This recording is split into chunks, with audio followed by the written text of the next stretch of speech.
So, namaskaram to all, and welcome to the new session. Straight away, we will start. Chaturmukha samarambham Vagbhadacharya madhyamam Asmadacharya paryandam Vande Guru Paramparam Ragadirogan Satatanushaktan Asheshakaya Prasrutan Asheshan Aulsukyamoharadidan Jakhana Yopurva Vaidyaya Namostu Tasmai.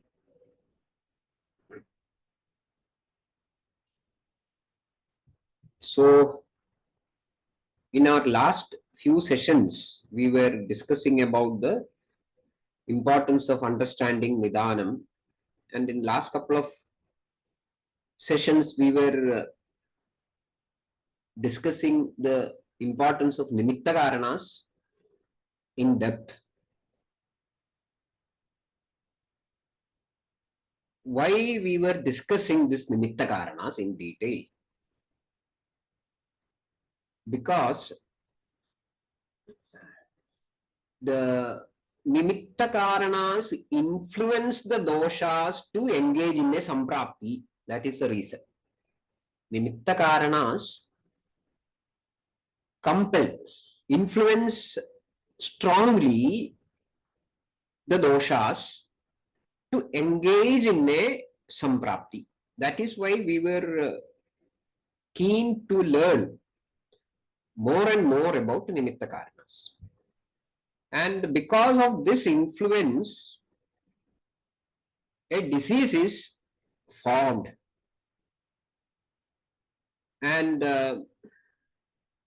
this story of formation of a disease is called Samprapti. The story of the formation of a disease, that is what we call technically as Samprapti. We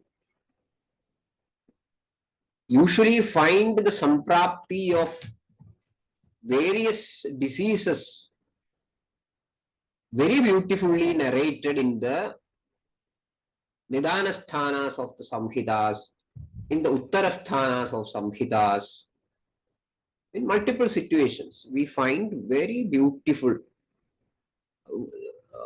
some sort of a wow type of statements. How beautifully it is narrated. And we might have by-hearted most of such Sampraptis during our college days or during our entrance study periods, and so on and so forth.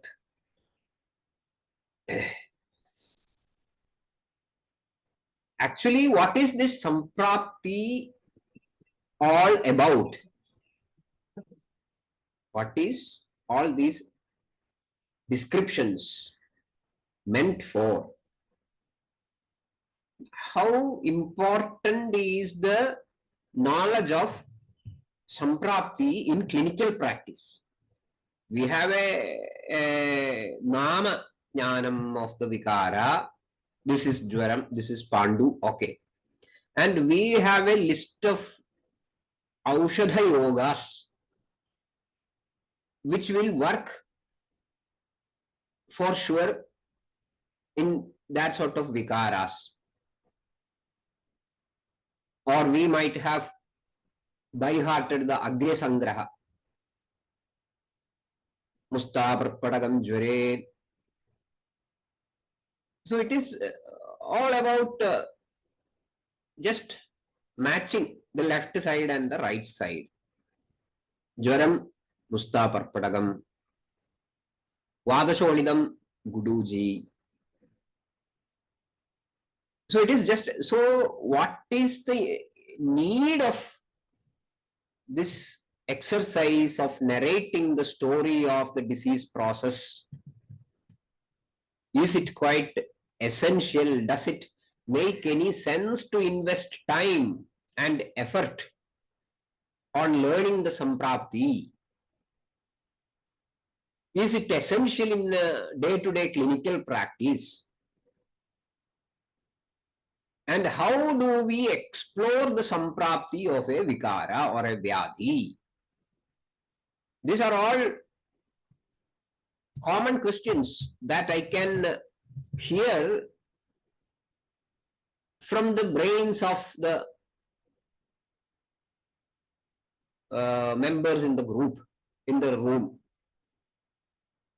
So now we are switching slowly over to the study of Samprapti.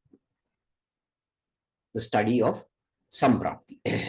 Today onwards, for a few more sessions maybe, we will be trying to explore or answer all these questions, which is very, very important. Why important? That we will find through our sessions.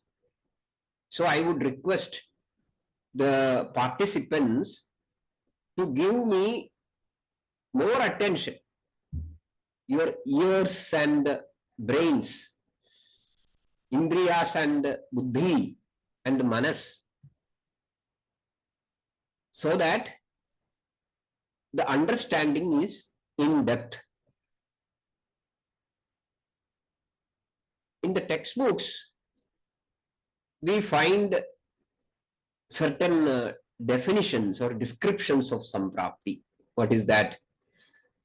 Yadhadushtena doshena yadhachanu visarpata nirvrittiramayasya asau sampraptihi jatihi agadihi.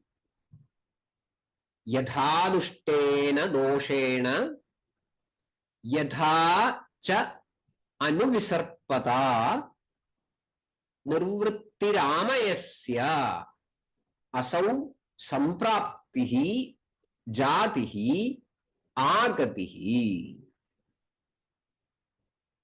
Sampraptihi jatihi agatihi. These are listed as the synonyms. We are not going to the details of these synonyms, their etymological origin, etymological importance, all these things. We are not going to explore, at least for the time being. Instead, we will see the important matter in the description of Samprapti. Yadhadushtena doshena yatha cha anuvisarpata nirvrittiramayasya asau sampraptihi. We can do the anvaya of this shloka maybe in more than one manner. But one point is clear. Yatha amayasya nirvrittihi. Yatha yena prakarena amayasya rogasya nirvrittihi nishpattihi asau prakaraha sampraptihi. Asau prakaraha sampraptihi. So I repeat, yatha. Yatha means the manner in which amayasya of the amaya yoga nirvrittihi accomplishment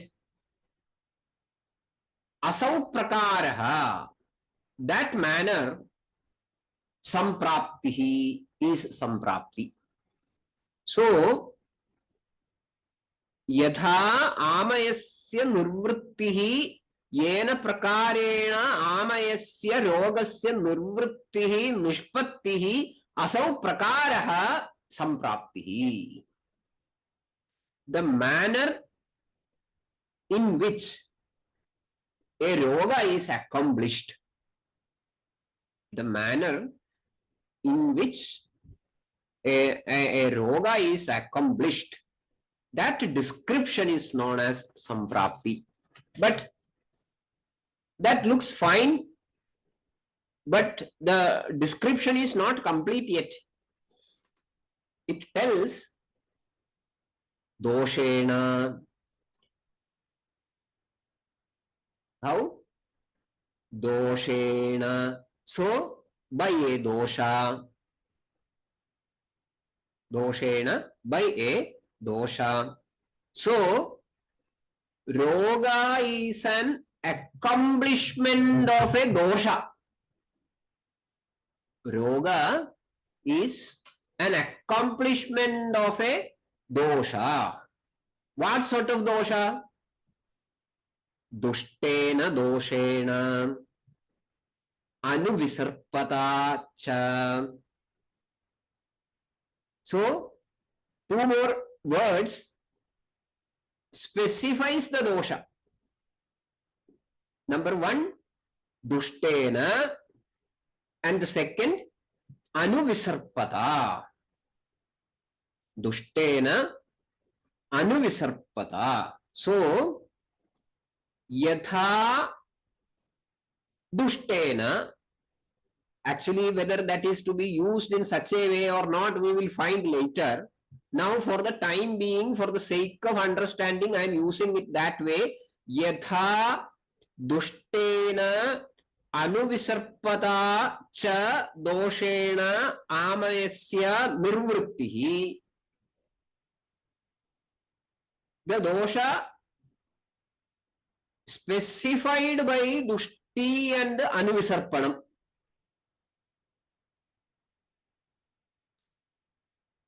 A dosha succeeds in the accomplishment of a roga by dushti and anuvisarpanam.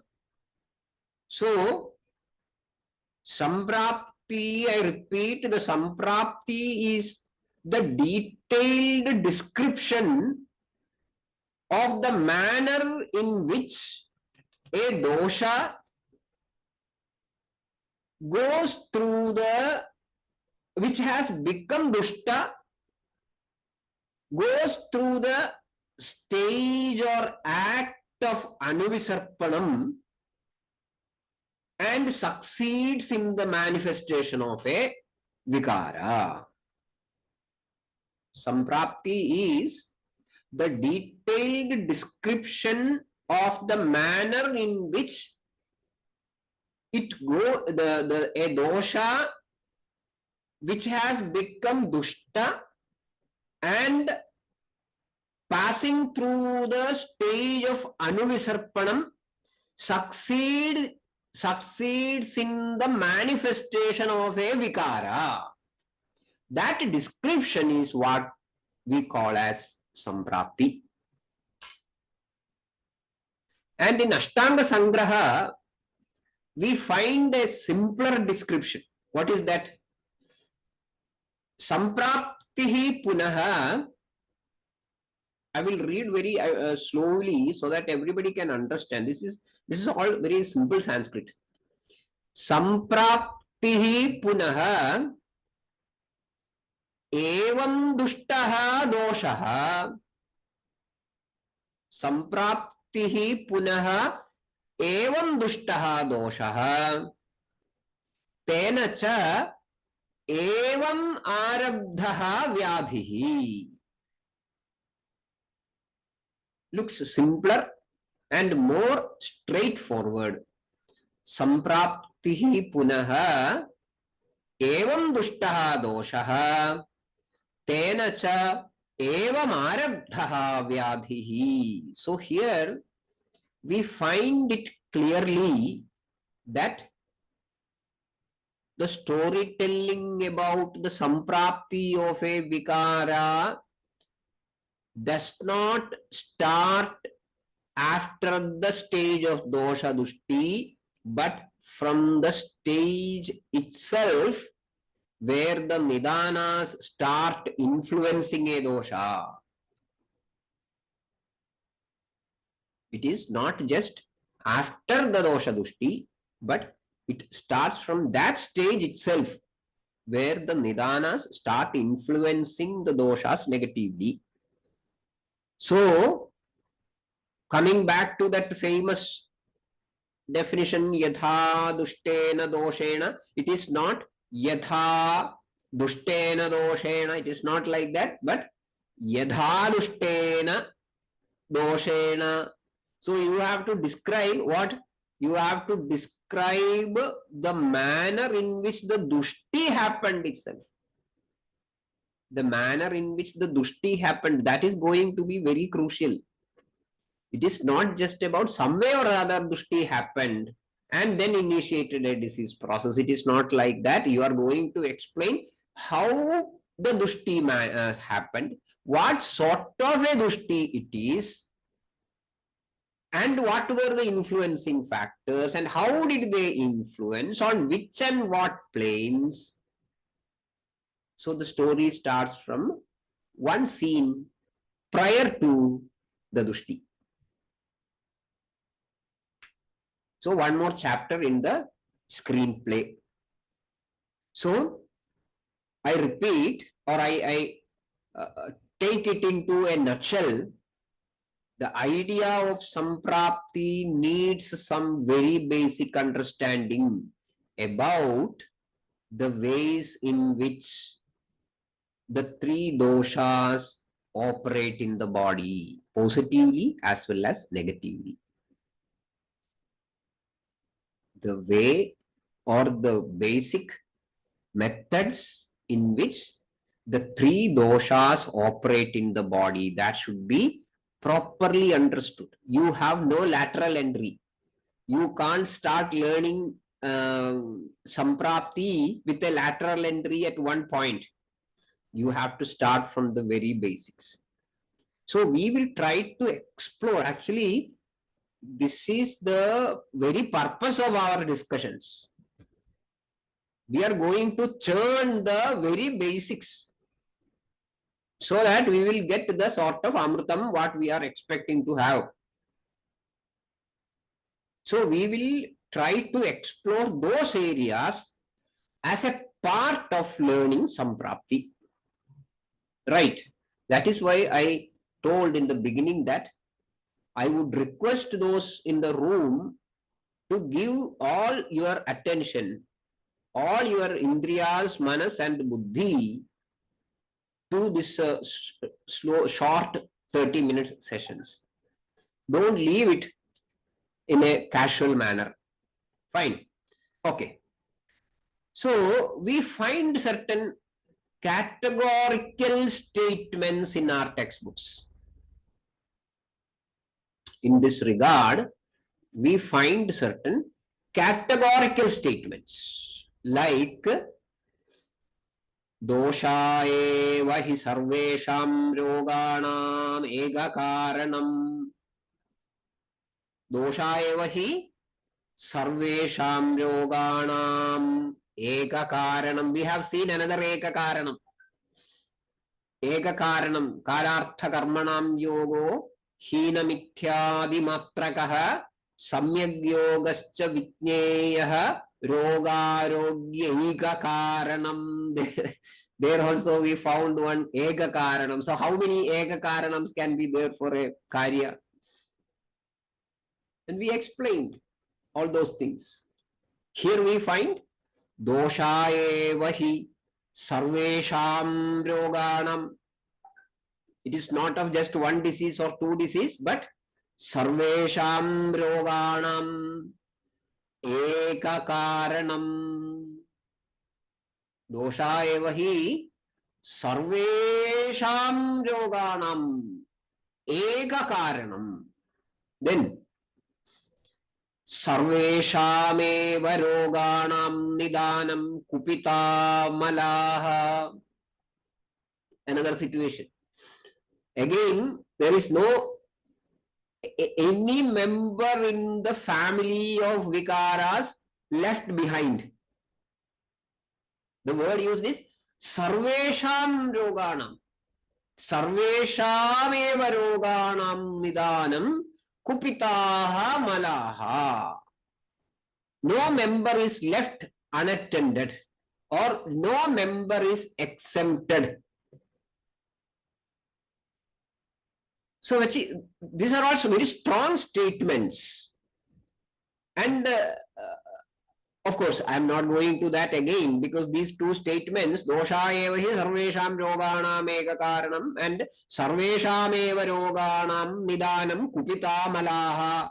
That is the second one. Sarvesham eva roganam nidanam kupitaha malaha. Again, that samavai, asamavai reflections you can read between the lines in these two statements. That is not what we are going to discuss now. When we look into these two statements deeply, we can find an effort from the author's side, to impart, to disclose one message a bit forcefully. The author, with these statements, tries to forcefully impart one peculiar message. What is that? Look at those statements once again. The first one is from Dosha Bhediyam. What is that? Dosha eva hi sarvesham roganam eka karanam. Second one is from Sarvaroga Nidanam. What is that? Sarvesham eva roganam nidanam kupitaha malaha. So when we look into these two statements, we find some affirmative phrase common in these two statements. What is that affirmative statement phrase? Eva. What is that phrase? Eva. Sarvesham eva roganam. Dosha eva hi sarvesham roganam. So that affirmative phrase eva is very important. That affirmative phrase makes these statements ekanda vachanam. Ekandam is one among the Tantra Yuktis. Ekandam is one among the Tantra Yuktis which you might have learned. See the importance of understanding the textbook. What is Ekandam? Ekanda eva eva esha na anyadha iti vyavasthidihi. So Ekandam is about one vyavasthidihi. It is a conclusion about one point. Evam eva esha. This is like this only, never otherwise. Ekanda evam eva esha na anyadha. No, not otherwise, or never otherwise. That sort of a categorical statement is what we call as ekanda vachanam or ekandam. When that sort of a conclusive affirmation is not made, keeping at least two possibilities open, then it is called as an anekanda vachanam or naikanda vachanam, leaving multiple options open. These are possibilities. Nothing is concluded or conclusive. These are all possibilities. Ushmanolpa balatvena dhadumadhyam apachitam dushtamama segadam rasamamam prachakshade. Anye. Another possibility. Anye doshebhya eva adi dushtebhyo anyonya murchanad kodravebhyo vishasyeva vadandyamasya sambhavaha. So these things are not an ekandika vachanam, they are anekandam. So two possibilities at least left behind. Either this or that or both. But here we find dosha eva hi. Anegandam is otherwise. Evam syad athava nevam. Iti neganda iritaha. It can be like this or it can be like that. Evam syad athava na evam syad. It can be like this or it cannot be like this. That is anegandam. But here we find two ekanda vachanas. Dosha eva hi sarvesham yoganam eka karanam. Sarvesham eva roganam nidanam kupita malaha.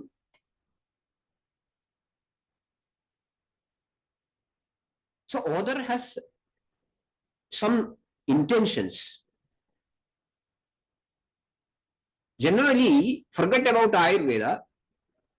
With our common sense, where do we need an ekanda vachanam? Where do we need? We need an ekanda vachanam where there are multiple or at least more than one options or considerations which are all apparently valid, and there is a debate or discussion on this matter, isn't it? That is where we need an ekanta vajanam. Somebody should come and conclude it. Somebody should come forward and take all these possibilities and options into consideration on their merit and conclude, see, it is like this, and that issue is settled forever. So we need such an approach when there are more than one apparently valid points which can be considered as conclusive or which can be considered as possible hypothesis regarding one point of discussion. So here we find dosha eva hi sarvesham yoganam eka karanam. Sarvesham eva yoganam nidanam kupita malaha. Which are two categorical statements. So author is trying to conclude a debate. Is trying to conclude a debate. No more discussions. It is the doshas. It is doshas, which is the ega karanam for all vikaras. So there was a discussion. At least there was a discussion. Like something else could be the nidanam for a roga. Or there can be a third party which can be considered as a nidana of a roga. So in this context, we have to understand Sharira. And obviously, we will be switching over to some other statements. And then in a different point, we find Doshadhadu mala moolam sada dehasya. That is also another categorical statement. That is also an ekanta vajanam. There is no more dispute. There is no more discussion. Doshadhadu mala moolam sada dehasya. Sada, that sada is a categorical statement or an affirmative phrase here. And then there are three principles, dosha, dhadu, malam. So dosha can be the nidanam for the vikara. Dhadu can be the nidanam for the vikara. Mala can be the nidanam for the vikara. So that was the discussion going on. Or that were the ideas put forward by different scholars in different contexts. And that was the point of discussion in which Vagbhada is concluding, Charaka is concluding, even Sushruta is concluding that dosha eva hi sarvesham yoganam eka karanam. Dosha eva hi sarvesham roganam eka karanam. Rasadistheshu dosheshu vyadhaya sambhavandi ye tajjanityupacarena tanahurghridadahavadu. That point we will discuss in our next session, because I think it is a different story. We will come to it later. But which is important, which is also helping us to clear the idea, to clear the doubts, and make our point very straightforward and simple. So I would request all the participants of these sessions to go through certain basic chapters specifically from Ashtanga Hridayam. They are the Doshadi Vijnaniyam, Dosha Bhediyam, Doshopakramaniyam, Dvividhopakramaniyam. Then from Ashtanga Sangraham, Roga Bhediyam and Bheshajavacharaniyam. Chapters 22 and 23 from Sutrasthanam of Ashtanga Sangraham. Please read these chapters. Doshadi Vijnaniyam, Dosha Bhediyam, Doshopakramaniyam, Dvividhopakramaniyam from Ashtanga Hridayam, and Roga Bhediyam and Bheshajavacharaniyam from Ashtanga Sangraham. Please spend some time whenever you get it. Just browse through these chapters, and I think then our understanding of Sharira, Trudosha Siddhanta, I am pretty sure that all the members are very much familiar with all these concepts. And I have no intention to teach these things, but I just discuss. We will discuss and we will polish what we have learned so far, so that it starts shining brighter. That's all, in a practical, in our clinical rooms. So please go through those chapters as and when you get time. There is one point, is Nimitta Karana and Samprapti same for all in case of a pandemic? If yes, why do the Lakshanas and prognosis vary in them? Very important question, very serious question. But in most of these questions, which is not directly related with our present session, I am leaving sometimes, because see, as and when we go through these sessions repeatedly, continuously, uninterruptedly, I am pretty sure that all these doubts will be cleared. So this is an instant doubt, which is very valid. Is the Nimitta Karana and the Samprapti same for all cases in a pandemic? So there we are coming to the idea of different people, different Sharira, different Prakriti, different Vayas, different Kulam, different Gotram, different Ahara, different Vihara, different Vayas, still undergoing the same Vikara and die out of the same Vikara. What is this? What is the common thread that binds them together? And that is the story of one exclusive chapter called Janavadodhamsaniyam. So this is a very important and very beautiful question what the participant Madhumita has asked. So in this context, just go through the chapter Janavadodhamsaniyam Vimanam in Charaka Samhita once again. Just browse through. Don't go for a very detailed reading and in-depth study at present. We will come to all those chapters later. Then this question will be answered, and we will be coming to all these points later. So with this we conclude today. So I once again request all the co-learners of mine in this journey to go through those chapters which I have highlighted, and we will be in a better position to understand the ideas of the finer understanding of Samprapti. And some understanding Samprapti and gaining the capacity to frame Samprapti in a given clinical situation is going to be the point which makes you better Vaidyas. Right. So I conclude today's session. Thank you very much. Bhishajam sadhu vrittanam bhadram agamashalinam abhyasta karmanam bhadram bhadrabhilashinam. So meet you on Saturday. Thank you very much.